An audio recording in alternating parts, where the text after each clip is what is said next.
Bom dia, pessoal. Vamos aqui para o último tópico do nosso livro 13, tá?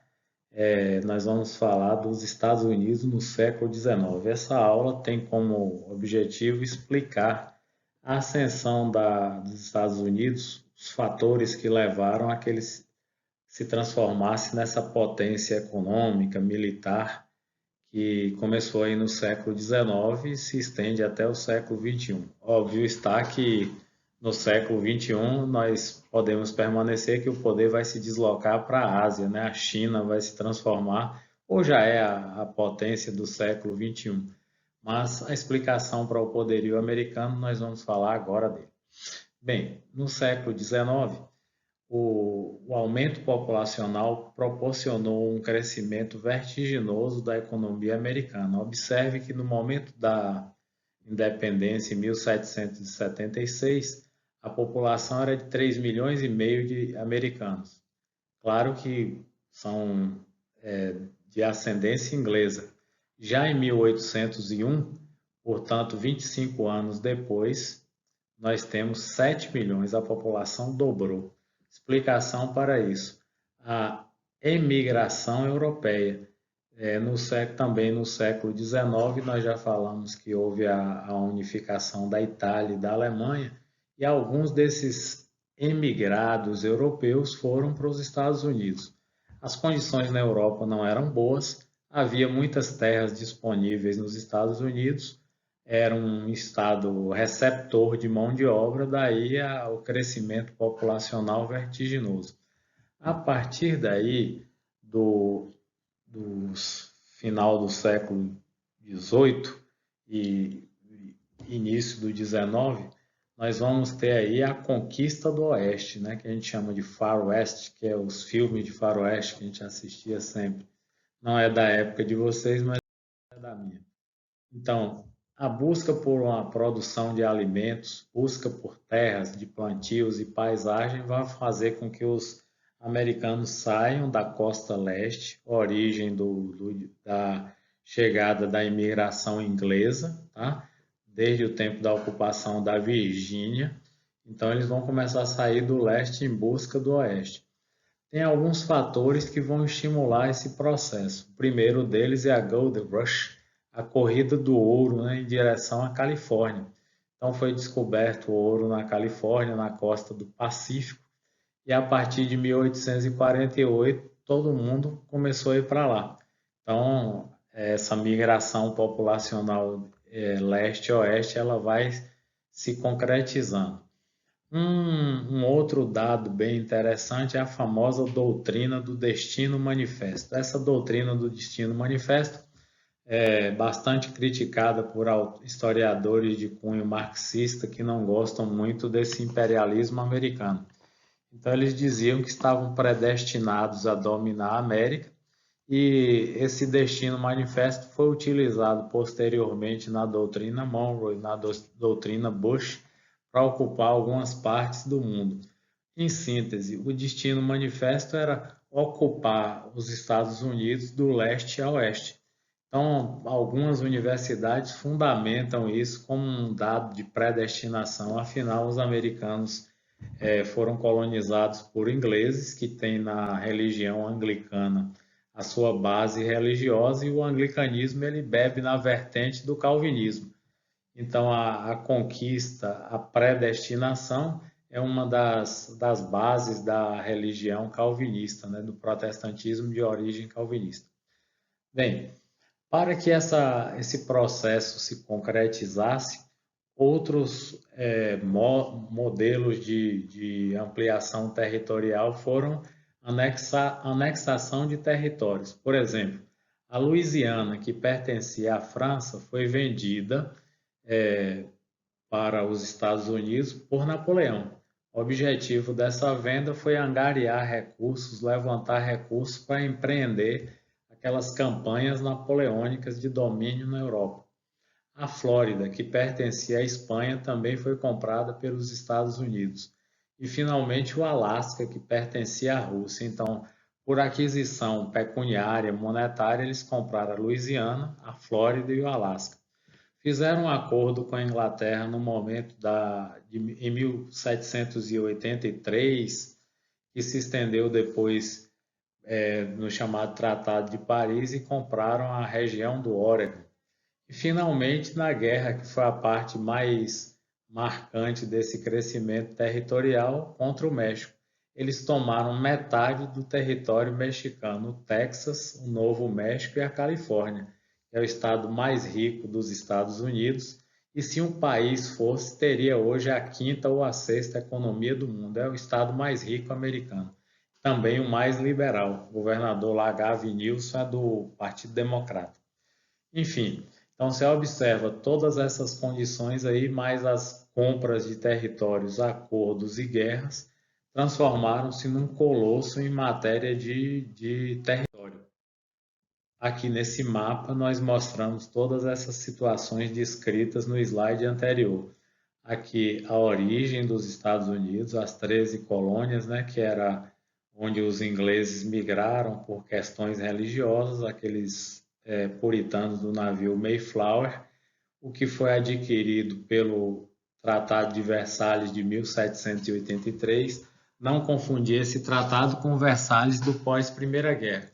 Aqui foi quando, depois das guerras da independência, chamadas Guerras da Independência, os ingleses aceitaram o processo de independência dos americanos e celebraram um acordo em Versailles, 1783. Olha o tamanho da Louisiana comprada da França, olha que território enorme, tá? O maior território comprado.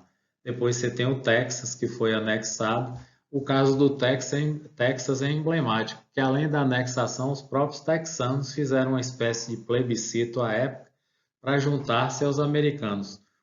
Agora eles querem afastar-se, né?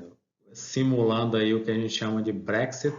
Lá no Texas nós temos o Texit, que é a vontade dos texanos separarem-se dos Estados Unidos. A Califórnia, do mesmo jeito, juntou-se porque o México perdeu a guerra e foi obrigado a ceder o território da Califórnia num tratado chamado de Tratado de Guadalupe Hidalgo. O México aí perdeu a Califórnia e o Novo México. O Oregon, como eu falei, foi cedido pela Inglaterra depois de negociações, também uma parte lá no finalzinho. É um estado meio que afastado, bastante pobre, subdesenvolvido, tá? E essa parte aqui da chamada Baixa Califórnia, ou Barra Califórnia, que eles chamam, foi comprada em meados do século XIX. Então você tem aqui a explicação, né, toda para o crescimento territorial americano. Agora nós vamos para as consequências dessa expansão, as consequências desse crescimento. Como houve uma incorporação enorme de emigrados da Europa, a população dá um novo salto, passa de 9 milhões em 1820 para 30 milhões em 1860. Então, em 40 anos, você tem um aumento aí, a população vai aumentar em 21 milhões de pessoas. Houve um incentivo governamental para essa imigração com um plano de reforma agrária que nós chamamos de Homestead Act, de 1862. Como funcionava? A pessoa, o maior de 21 anos, permanecia na terra por mais de 5 anos e essa terra era dada pelo governo, terras devolutas, eram cedidas pelo governo americano para essas pessoas. Há uma diferença aqui que sempre compara-se nos vestibulares, no Enem, com a famosa Lei de Terras do Brasil de 1850. A diferença básica foi, no Homestead Act, os americanos não pagavam nada para registrar suas propriedades. Na Lei de Terras no Brasil, houve uma cobrança elevada de taxas para registrar a propriedade, que incentivou a transferência da propriedade do mais pobre para o mais rico. Isso aumentou bastante a questão do latifúndio. A questão fundiária foi bastante prejudicada aí no Brasil. O pobre não tinha como pagar pelo registro da terra que recebia do governo brasileiro e ele tinha que vender para alguém mais rico. Outra consequência do processo de expansão americana em direção ao oeste, desenvolvimento econômico, maior mercado consumidor e oferta de mão de obra, muita matéria-prima, crescimento da indústria e da produção agrícola, pecuária, comércio e mineração. Então, foi um colosso, né? Um crescimento vertiginoso. Vocês estudam aí geografia que essa parte aí dos Estados Unidos é extremamente desenvolvida. Depois da segunda metade do século XX, começou o desenvolvimento lá do chamado Vale do Silício, que é onde se produz a alta tecnologia, as grandes empresas lá estão instaladas, Google, Microsoft, Apple, todos têm sede na Califórnia, a maioria deles em Palo Alto, que é uma cidadezinha pequena, mas que agrega aí várias indústrias da alta tecnologia. Então, os americanos têm essa região aí da Califórnia como um polo industrial bastante importante. E, bem, estava tudo bonitinho até agora, mas aí vamos às disparidades regionais que surgiram com esse processo de crescimento em direção a oeste. Norte e Nordeste permaneceram regiões industriais com uma burguesia forte e um operariado expressivo. O Centro e Oeste desenvolveram a agricultura, basicamente por aqueles colonos que exploraram a terra ali inicialmente, e o Sul ficou prejudicado. Foi um latifúndio agroexportador escravista, semelhante à situação do Brasil. Aqui a gente chama de plantation e a região sul são colônias de exploração, diferentemente das colônias de povoamento do Norte e Nordeste. Isso vai resultar aqui na famosa Guerra Civil Americana e ou Guerra de Secessão. Também nessa expansão para o oeste aconteceu o famoso genocídio da população indígena para que se ocupasse essas terras que eram os nativos indígenas, Sioux, Cherokee, Apache, Comanche. Boa parte dessas tribos foram dizimadas, um verdadeiro genocídio americano, também como consequência da expansão para o oeste. Aí vamos falar um pouquinho aqui da famosa Guerra de Secessão. Secessão significa separação. O Sul, que era escravagista com as propriedades no estilo de plantation, não concordava com as diretrizes do Norte. E o que provocou a Guerra de Secessão, na verdade, foi a política abolicionista, protecionista do Norte e a eleição do Abraham Lincoln, 16º presidente americano, autodidata, considerado um dos melhores presidentes da história, talvez o melhor, porque conseguiu fazer um bom governo durante uma guerra civil. Posteriormente, em 1864, na sua reeleição, ele foi morto. E aí, o Norte tinha uma população maior, era mais rica porque as propriedades eram minifúndios, voltadas para o mercado interno, tinha uma burguesia mais forte, e o Lincoln, muito esperto, no ano de 1863, ele baixou um decreto, uma lei abolindo a escravidão. Os ex-escravos passaram a integrar os exércitos do Norte, que já eram majoritário em relação ao Sul. E aí a vitória do Norte vai se configurar com mais facilidade. Em 1861, voltando um pouco no tempo, os estados do Sul, que eram chamados de confederados, resolveram se separar. Dois estados aí lideraram esse movimento sedicioso, as duas Carolinas, a Carolina do Norte e a Carolina do Sul. Enfim, isso não adiantou, como eu falei, o Norte era mais desenvolvido, mais preparado, bloqueou a chegada de equipamentos bélicos para o Sul, cercou tudo e a derrota do Sul foi configurada aí. O general do Norte era Ulysses Grant e do Sul era Edward Lee. Então a vitória foi do Norte e aí o Lincoln foi reeleito. Ele conseguiu sobressair nesse conflito, guerra civil, mas aí um ativista do Sul, um supremacista branco, já nessa época, chamado John Wilkes Booth, matou o Lincoln. Aí é uma coincidência, até eles chamam de estranhas coincidências com relação à morte do Kennedy lá em 63. Na morte de Kennedy, o cara mata Kennedy e foge para um armazém. O John Wilkes Booth mata Kennedy e foge para um teatro. Há uma coincidência contrária aí. Enfim, as consequências da Guerra Civil. Você tem 600 mil mortos, foi a maior perda americana numa guerra civil, né? Por isso que eles não fizeram mais outra.